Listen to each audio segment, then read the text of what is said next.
শীতের সকালে গ্রামটা অন্যরকম থাকে। শব্দ কম, রোদ নরম, আর বাতাসে একটা ধীর গন্ধ, খড়, ধোঁয়া আর শুকনো পাতার। ঠিক এমন এক সকালে 4টে ছোট বাচ্চা গ্রামের শেষ মাথার আম গাছটার নিচে জড়ো হয়েছিল। তাদের পিকনিক খুব বড় কিছু নয়, না বড়রা জানে, না কেউ অনুমতি দিয়েছে। তবু তাদের মনে হচ্ছিল আর রবি সবচেয়ে বড়, বয়স 10 কি 11।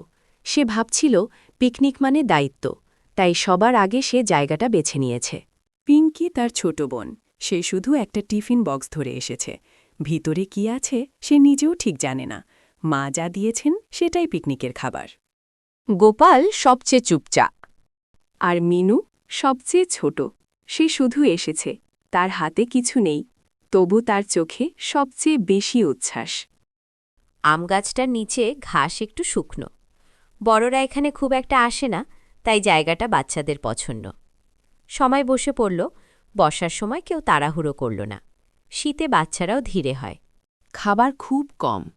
পিঙ্কি টিফিন খুলতেই দেখা গেল 2টো রুটি আর একটু আলুর তরকারি। রবি বলল না কিছুই, সে শুধু রুটিটা 4 ভাগ করল। গোপাল নিজের সঙ্গে আনা গুড়টা বের করল। কেউ কাউকে কিছু বলল না, তবু সব ঠিকঠাক ভাগ হয়ে গেল। এই ভাগ হওয়ার মধ্যেই তাদের পিকনিকের সবচেয়ে বড় আনন্দ ছিল। আগুন জ্বালানো তাদের পক্ষে সম্ভব ছিল না, তবু তারা আগুনের গল্প করল।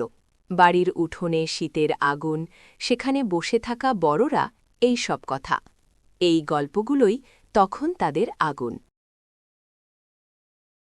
চল এবার ছিড়ি। কেউ কিছু বলল না, সবাই উঠে দাঁড়াল।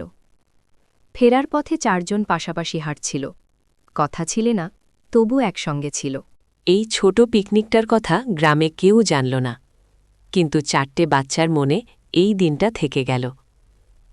আপনাদের যদি আমার ভিডিও ভালো লেগে থাকে তাহলে ভিডিওতে লাইক, কমেন্ট আর শেয়ার করতে ভুলবেন না, আর অবশ্যই চ্যানেলটি সাবস্ক্রাইব করবেন।